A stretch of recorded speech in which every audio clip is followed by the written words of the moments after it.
So here we are with part 2 of our vlog series, The Ultimate Investment, 90% Returns by Investing in Ball Pythons. And today I want to discuss with you the what, why, and where of Project Clown. So what do I mean by that? The what stands for what is the best morph for my collection. The why is why did I choose the clown morph for not only my personal collection but for this vlog series. And where do you go to buy good breeder males and females for your project? What is the best morph for your project? Now, with just around 200 different types of morph on the marketplace, this can be a daunting task to figure out which one is right or wrong for you. What I would say is this: it's a very personal decision. You're going to be the one that's paying your utility bills, cleaning out the racks, watering, feeding on a daily basis. So you need to make sure that you're not only financially invested into this project, but emotionally as well. Which animal gets you excited? Which animals do you find beautiful? Those are the ones that I would suggest that you invest in. Why? Why does not stand for why am I sitting here in the snow? I thought it was a good idea, but now it's starting to come down a little bit harder. But why stands for why did I choose the clown morph, not only for my personal collection, but for this vlog series. And I'll tell you why. The clown has very distinguishable assets. And what I mean by that is when you look at a clown, there's two things that you can identify right away. A spectacular head stamp and a teardrop pattern running down the side of the body. Now I view these almost as a logo for this animal. Just like if you were walking into a store to buy a can of Coke, you stick your hand in the fridge and you know which one it is right away because of the label. Well, the clown almost has a built-in label to it. And I find this important because people, when they purchase your animals, they know exactly what they're buying. Number 2 is that the animal is extremely beautiful. And as you stack more morphs on top of the clown, you start to produce different patterns and different colors. This is an awesome trait, and isn't that why we're in the business? We're in the business to make unique animals with different patterns, better colors, and a look to all their own. And the clown offers this in droves. Number 3 is that the clown is very popular within the marketplace. And when investing in something, I want to make sure that I'm able to get my return on investment, or at a minimum, get my money back. So I wanted to invest in something that I felt would be easy to sell down the road. And number 4, one of the most important, is that the clown is what we call a recessive gene. And I don't want to get too much into genetics in this segment. However, the recessive gene, what it means is that when you reproduce the animals, it's a little bit harder to come by the combinations when you have a recessive gene. So just like fancy cars or artwork, when you have a scarcity within the marketplace, typically those items hold their value very well, and maybe you could even sell them as a premium. Now we're at where. Where do you go to buy your breeder animals? Now, there's a couple different choices you have. When I was a younger guy, you would just go to a pet store to buy your animals. I think that this is still an option. However, one caveat is that I would not purchase from just an ordinary pet store. If you have a pet store in your area that specializes in reptiles and the owners breed the animals themselves, then I think that's a good place to purchase them. Another option would be to do some research and find a breeder in your area that is working with the morph that you want to use for your project. Now, this is an amazing asset if you can find one, because a lot of breeders love to talk about their animals. They'll share information with you. Maybe you could even go to their facility, see what the animal looks like as a baby versus an adult. And, you know, information is invaluable. So if you could find a breeder that wants to work with you in your area, that's working with your project, I think that's an amazing place to purchase your animals.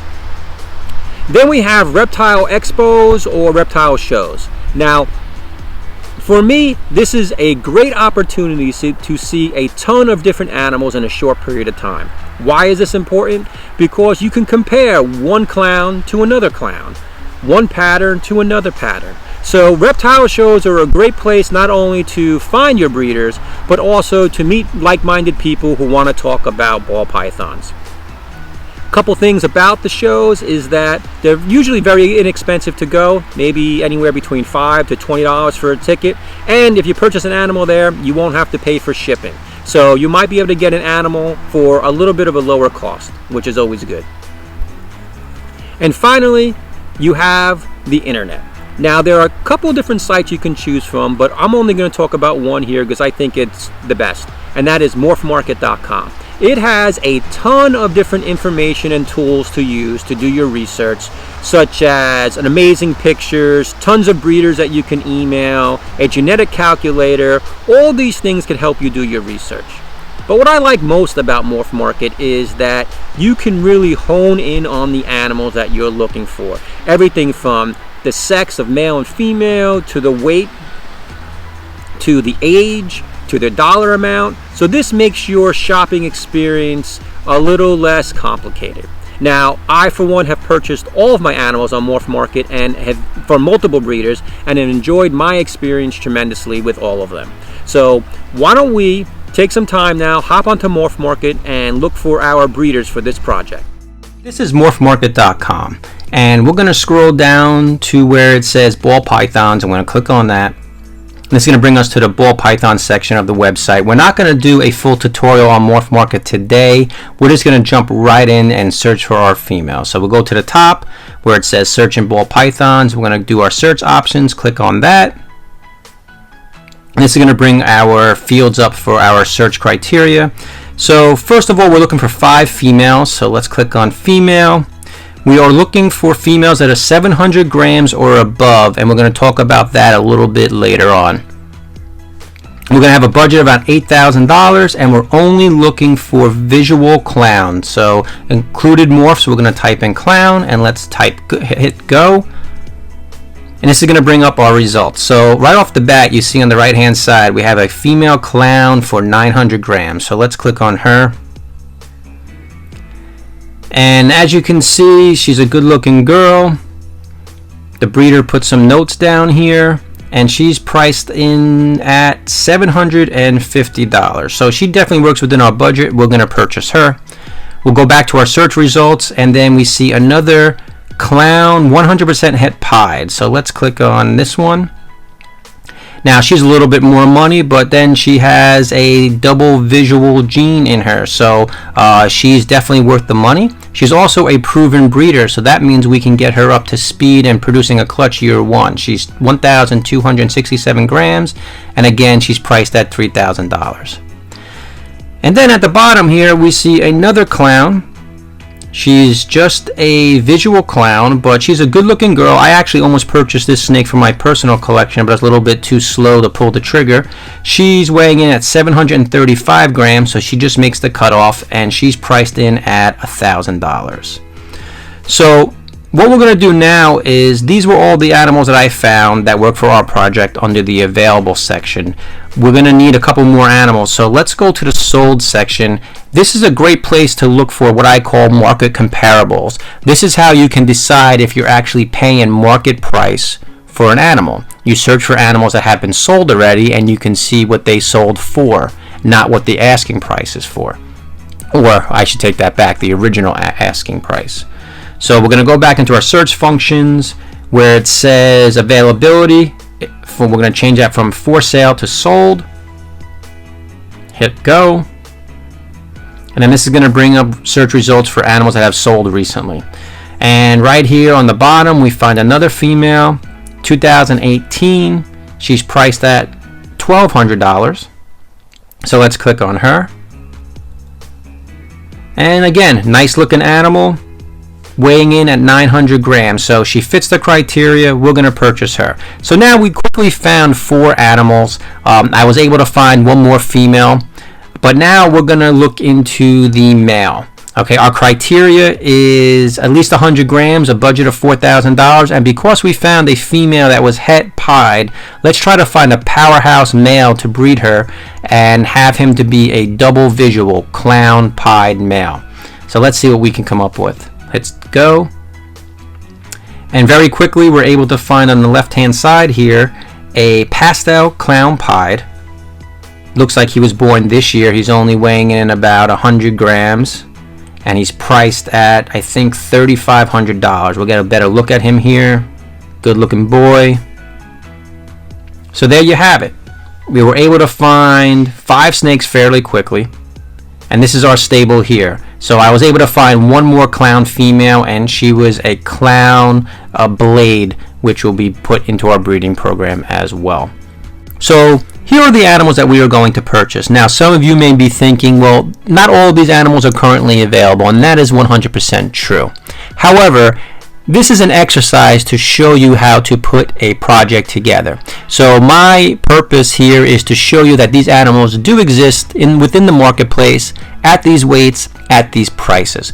Plus, I am putting together this project within a couple hours on a weekend afternoon. I do not expect that any of you will go out and purchase 6 breeder animals within a couple of hours. Most likely it will be over possibly a couple of weeks, even a couple of months.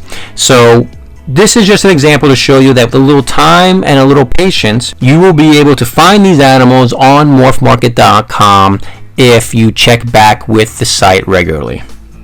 So now let's take the animals in our stable, throw them into a spreadsheet, and see what we come up with. Looking at the spreadsheet, we see that we have a total of 5 females, all of them visual clowns. We have one that is a blade clown and one that is 100% het pied. Now, I mentioned earlier about the weight. This is important because we are going to stagger our breeding over the next 5 years. And what I mean by that is, you can see we have 2 clowns here that are just about 1,300 grams.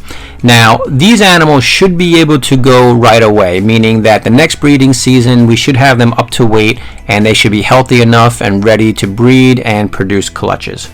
We also have 2 females that are 900 grams. Now, these females may go next year, they may not.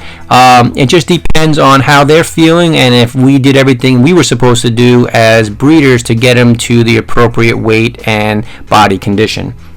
And then we have 1 female that is 735 grams. She most likely will not produce this coming year or maybe not even the following year. And then at the bottom here, you also see that we have the male. Okay. All of these animals, we are going to assume that we paid the asking price, that there was no negotiation. We're just going to pay the price that is on Morph Market. That includes an approximate $70 for shipping. So our breeder stock comes to a total of $10,970. We are going to add the $1,539 of startup costs from part 1 of this vlog series to give us a total of $12,509 in regards to startup costs for our clown project. Now, in part 3 of this vlog series, we are going to explore the variable costs over the 5-year term and also touch on genetics. See you soon.